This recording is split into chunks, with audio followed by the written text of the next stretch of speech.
السلام علیکم ورحمۃ اللہ وبرکاتہ۔ الحمد للہ رب العالمین والصلاة والسلام علی سید الانبیاء والمرسلین، اما بعد، قال اللہ تبارک و تعالی فی کلامہ المجید: اعوذ باللہ من الشیطان الرجیم، ان الشیطان لکم عدو فاتخذوہ عدوا۔ تمام تعریف، بڑائی، بزرگی اس اللہ کے لیے لائق و زیبا ہے جس نے اس ساری دنیا کو پیدا کیا اور ساری دنیا کو چلا رہا ہے، اور انسان اور جن کو ان کی ضرورتیں یا ان کے لیے جو ضروری تھا وہ ساری چیزیں مہیا کر رہا ہے۔ محمد اکرم صلی اللہ علیہ وسلم پر بے شمار درود و سلام نازل ہو، جن کی تعلیمات ہر مسئلے کا حل اپنے اندر رکھتی ہے، یہاں تک کہ جن و جادو سے نمٹنے کا مسئلہ ہو تو محمد اکرم صلی اللہ علیہ وسلم کی تعلیمات میں اس کا حل بھی موجود ہے۔ معزز بزرگوں، نوجوانوں اور خواتین اسلام، جیسا کہ آپ جانتے ہیں کہ آج کی اس مجلس کا موضوع ہے جن اور جادو کی حقیقت اور ان سے بچنے کے طریقے کتاب و سنت کی روشنی میں۔ تو گویا ہمارے عنوان کے، ہمارے موضوع کے دو حصے ہوئے۔ ایک پہلا حصہ ہے جنات سے متعلق اور دوسرا حصہ ہے جادو سے متعلق۔ دونوں کے درمیان ربط اور تعلق ہے۔ اگر ہم جنات کے بارے میں صحیح طور پر معلومات حاصل کریں گے تو جنات کے شر سے بچنے کے لیے ہمیں کافی مدد ملے گی۔ جادو کے تعلق سے ہم معلومات حاصل کریں گے تو ہماری بہت ساری ذہنی الجھنیں ختم ہو جائیں گی۔ تو ہماری گفتگو شروع کرنے سے پہلے ایک چیز کی ہم وضاحت کرتے ہیں۔ ہم دوران گفتگو اگر کوئی واقعہ بتائیں یا جن کے حاوی ہونے کے، جن کے نقصانات کے کچھ صورتیں بتائیں یا جادو کی کچھ صورتیں بتائیں تو آپ اپنے طور پر اس کو اپنے اوپر فٹ نہ کر لیں کہ مجھ پر جادو ہو گیا ہے، مجھ پر شیطان کا اثر ہو گیا ہے، خود سے طے نہ کر لیں۔ کیوں کہ جن اور جادو، اس کی جو علامتیں ہیں وہ اسی ہی علامتیں جسمانی بیماریوں کی بھی ہیں۔ اس لیے خود سے پہلے سے طے نہ کریں کہ میں یہ بیماری میں مبتلا ہے، شدید علامت یہ چیز میرے اندر پائی جاتی ہے، ایسا نہ سوچیں۔ اس کو اچھی طرح ذہن میں بٹھا لیں۔ اب اس کے بعد ایک اور چیز ہم واضح کر دینا چاہتے ہیں۔ اللہ تبارک و تعالی انسان کی آزمائش کے لیے انسان کو دنیا میں بھیجا۔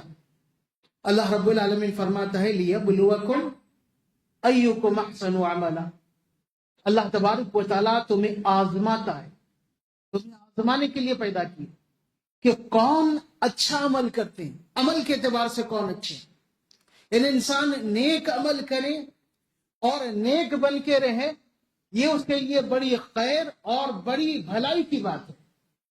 نیک بنے رہے گا، اس کا فائدہ کیا ہوگا؟ اللہ رب العالمین ارشاد فرماتا ہے وَمَنْ عَمِلَ صَالِحًا مِنْ ذَكَرٍ أَوْ أُنْثَىٰ وَهُوَ مُؤْمِنٌ فَلَنُحْيِيَنَّهُ حَيَاةً طَيِّبَةً، کہ جو نیک عمل کریں۔ نیک عمل کرنا اس کے فطرت میں ہے، نیک عمل کر رہا ہے، برائی کے قریب نہیں جا رہا ہے، مومن ہے، ایمان کے تقاضوں کو پورا کر رہا ہے۔ من ذکر او انثی، اب وہ عمل کرنے والے مرد ہو یا عورت، اللہ رب العالمین کا وعدہ ہے فَلَنُحْيِيَنَّهُ حَيَاةً طَيِّبَةً، ہم اسے حیات طیبہ عطا کریں گے۔ حیات طیبہ کسے کہتے ہیں؟ جس میں انسان دنیا کے شر سے، دنیا کے فتنوں سے محفوظ رہ جائے. پاکیزہ زندگی. پاکیزہ زندگی کا یہ مطلب نہیں کہ انسان مالدار ہو، انسان بڑا عہدے پر فائز ہو، بہت ساری اس کے پاس سہولتیں، نعمتیں، عیش و عشرت کے سامان ہو. نہیں، یہ دنیا کی زندگی میں وہ فتنوں اور شر سے بچتا ہوا جی رہا ہو، یہ حیات طیبہ. اگر اللہ تبارک و تعالیٰ اسے دوسری نعمتیں بھی دیا ہے، مال دولت دیا ہے، علم دیا ہے، عہدہ دیا ہے، دوسری نعمتیں دیا ہے، تو یہ اور بہت بہترین چیز ہے.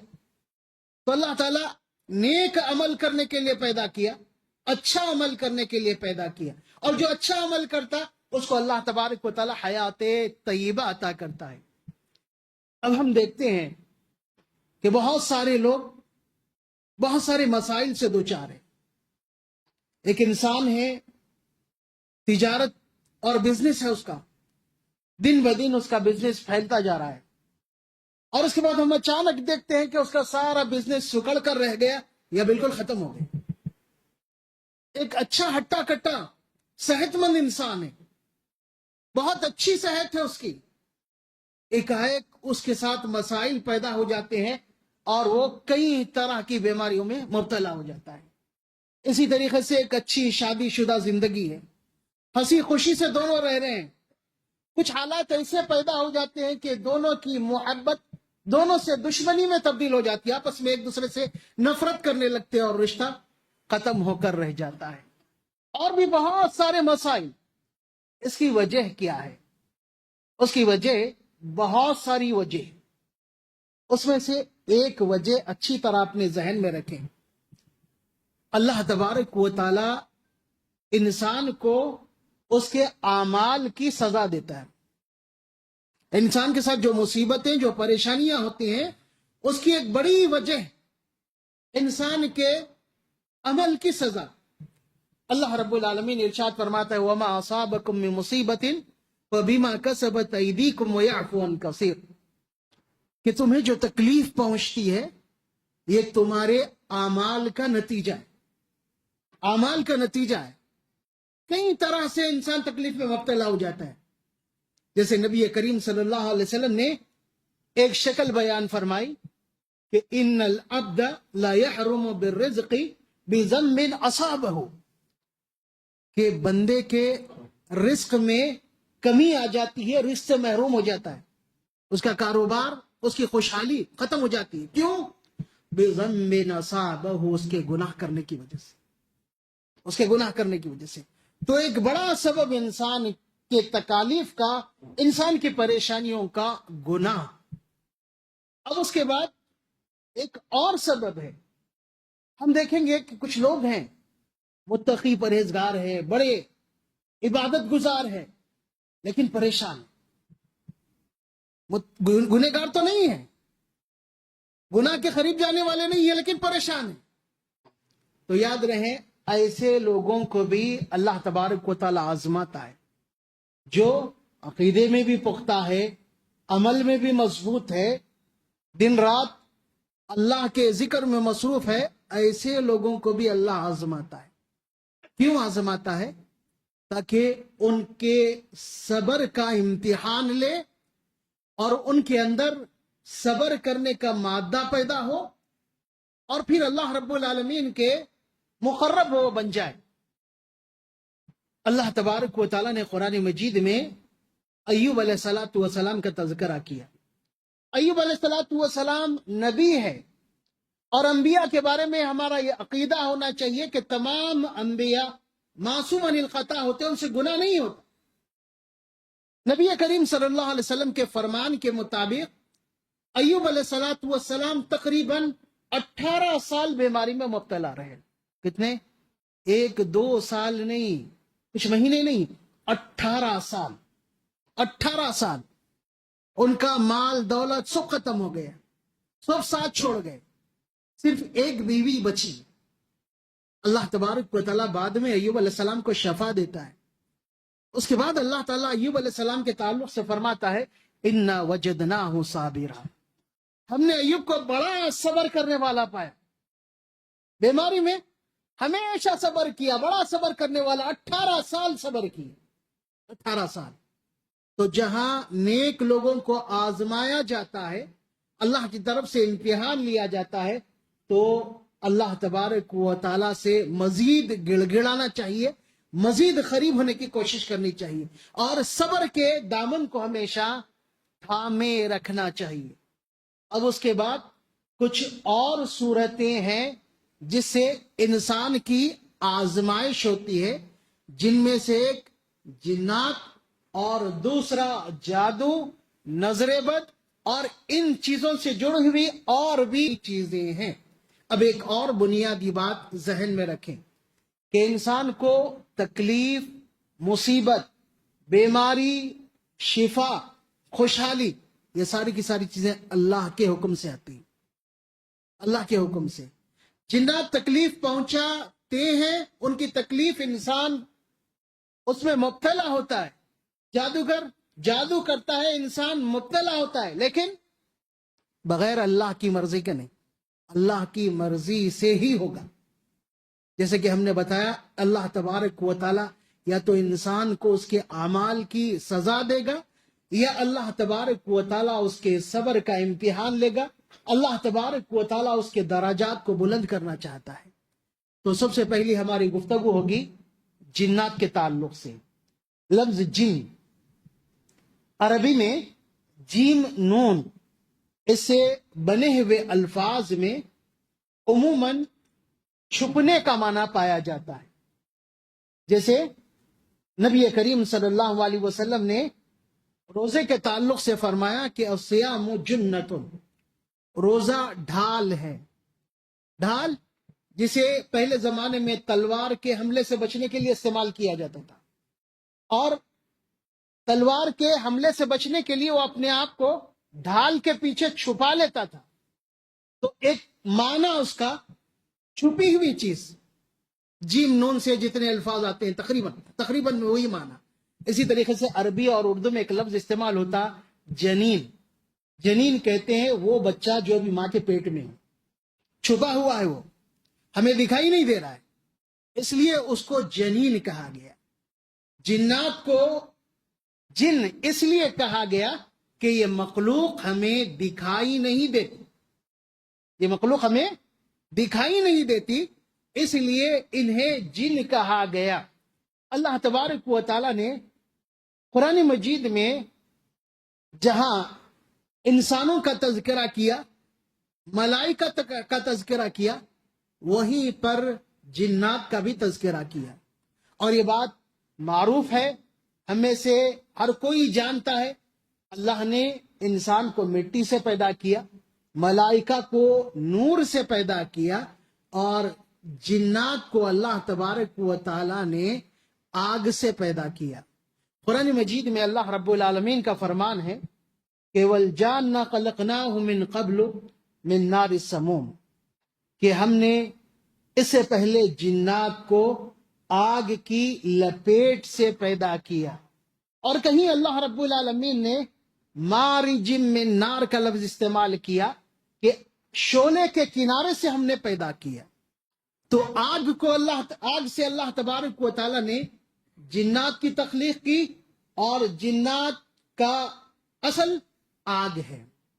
اب ایک شبہ یہاں پر یہ پیدا ہوتا ہے کہ جنات اگر آگ ہے تو کیا اللہ تبارک و تعالی جب جہنم میں ڈالے گا تو انہیں آگ تکلیف پہنچا سکے گی، جبکہ وہ خود آگ ہے؟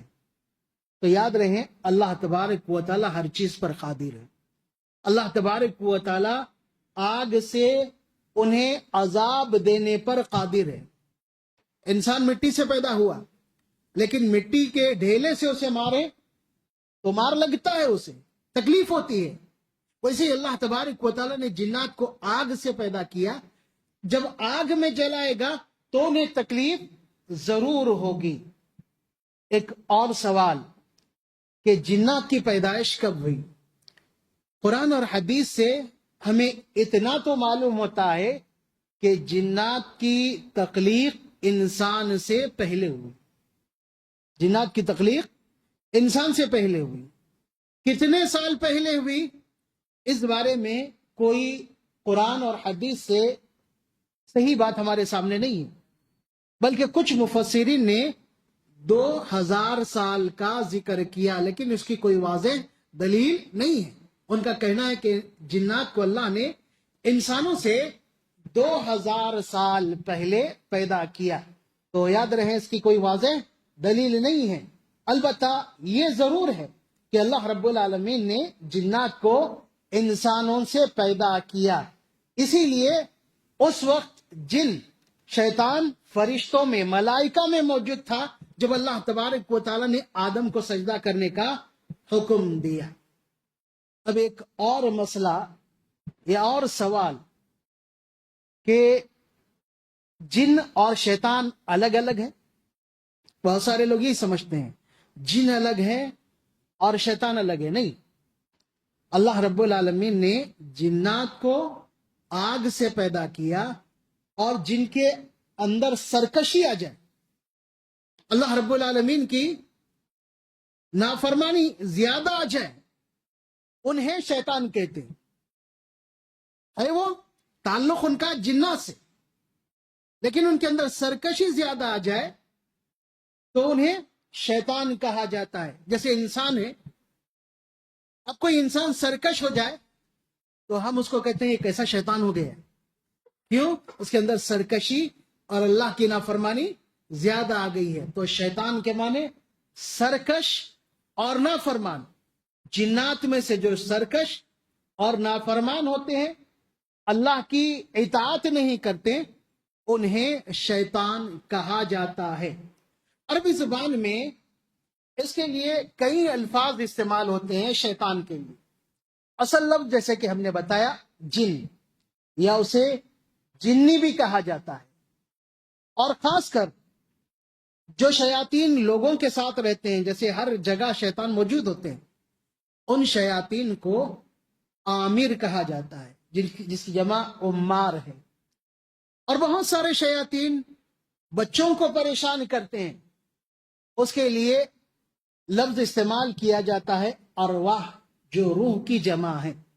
اور آپ پڑھیں گے ارواح خبیثہ، کسی کتاب کے مطالعے کے دوران پڑھیں گے کہ جادوگر ارواح خبیثہ سے مدد لیتا ہے۔ اس کا مطلب یہ نہیں کہ انسانوں کی روحوں سے مدد لیتا ہے، نہیں، شیاطین سے مدد لیتا ہے، شیاطین سے مدد لیتا ہے۔ ارواح یہ شیطان کو کہا جاتا ہے۔ اسی طریقے سے ایک اور لفظ ملے گا ہمیں، عفریت۔ عفریت بھی شیطان کو کہا جاتا ہے جب اس کی شیطانیت بہت زیادہ ہو جائے۔ جیسے کہ یہ لفظ ہمیں سلیمان علیہ السلام کے تذکرے میں ملتا ہے کہ سلیمان علیہ السلام نے ملکہ بلقیس کو اسلام قبول کرنے کی دعوت دی، اور پھر اس کے آنے سے پہلے سلیمان علیہ السلام نے اپنے درباریوں سے کہا، جن میں انسان جن شامل تھے، کہ تم میں سے کون بلقیس کا تخت اس کے آنے سے پہلے یہاں لا کر پہنچا دے گا۔ بلقیس کا بہت شاندار تخت تھا، بلقیس کا تخت تم میں سے کون لائے گا بلقیس کے آنے سے پہلے؟ تو اللہ تبارک و تعالیٰ نے فرمایا کہ وقال عفریت من الجن، ایک عفریت، جنات میں سے ایک عفریت نے کہا آپ کی مجلس ختم ہونے سے پہلے میں اس کا تخت یہاں پر پہنچا دوں گا۔ اور مفسرین بتاتے ہیں کہ بلقیس کے مقام سے سلیمان علیہ السلام کا مقام قریب 1 دن کی مسافت پر تھا۔ تو اس نے کہا کہ آپ کی مجلس ختم ہونے سے پہلے میں لا کر پہنچا دوں گا۔ اس کے بعد اللہ تبارک و تعالیٰ فرماتا ہے وقال الذی عندہ علم الکتاب، اس نے کہا جس کو اللہ تبارک و تعالیٰ نے کتاب کا علم دیا تھا۔ یہ کون تھا؟ کیا یہ جنات میں سے تھا؟ مفسرین کا خیال ہے نہیں، یہ انسان تھا۔ اللہ تبارک و تعالیٰ نے اسے علم دیا تھا، کتاب کا علم۔ اس نے کہا کہ میں بلقیس کے عرش کو، آپ اجازت دیں، آپ کے پلک جھپکنے سے پہلے لا کر حاضر کر دوں۔ سلیمان علیہ السلام اجازت دیتے ہیں، اس کا عرش موجود، اسے دیکھ کر سلیمان علیہ الصلوۃ والسلام نے کہا ھذا من فضل ربی، جو ہم گھروں پر لکھ کر لگاتے ہیں نا، ھذا من فضل ربی، یہ کس موقع پر کہا تھا سلیمان علیہ الصلوۃ والسلام نے؟ اس شخص کے بلقیس کے تخت کو لانے پر۔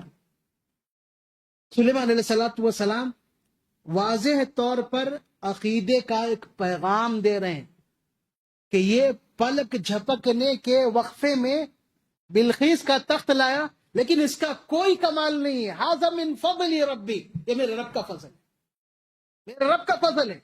ہمارے پاس اگر ایسی کوئی بات ہو جائے تو لوگ اسے بہت بڑا بنا دیتے ہیں، بلکہ خدا کے درجے میں رکھ دیں گے، لیکن سلیمان علیہ السلام نے واضح کر دیا نہیں، یہ نہ میرا کمال نہ اس کا کمال، بلکہ میرے رب کا فضل ہے کہ اللہ نے اسے علم عطا کیا اور یہ یہاں پر لا کر رکھ دیا۔ اسی طریقے سے نبی کریم صلی اللہ علیہ وسلم کی احادیث کا ہم مطالعہ کرتے ہیں تو ہمیں جنات کے تعلق سے بہت ساری باتیں معلوم ہوتی ہیں۔ نبی کریم صلی اللہ علیہ وسلم نے جنات کی قسموں کا ذکر کیا کہ کچھ جن وہ ہیں جو ہوا میں اڑتے ہیں۔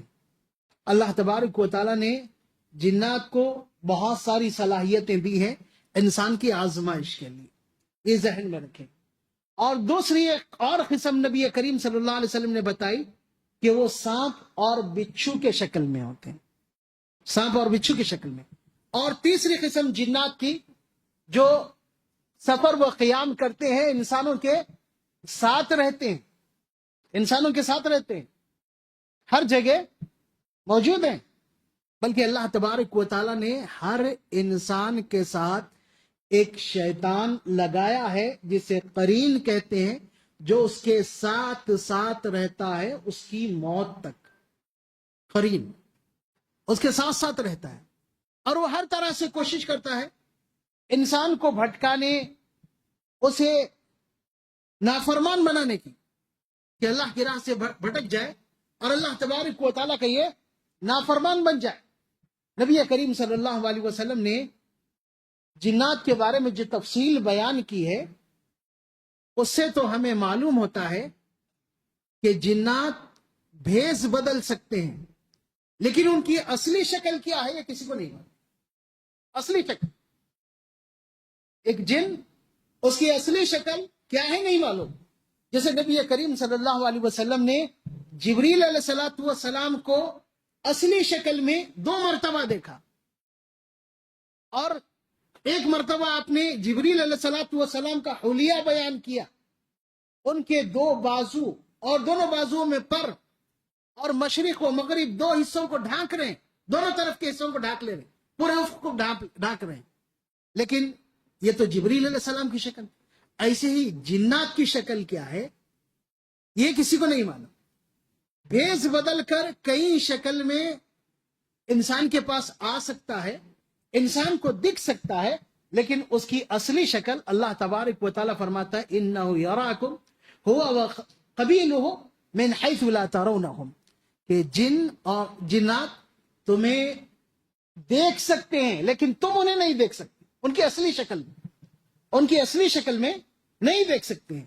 انسانی شکل میں یا کسی اور شکل میں جن کو دیکھا جا سکتا ہے، جیسے ابو ہریرہ رضی اللہ تعالیٰ عنہ کا مشہور واقعہ، آیت الکرسی کی فضیلت کے بارے میں عموماً بیان کیا جاتا ہے۔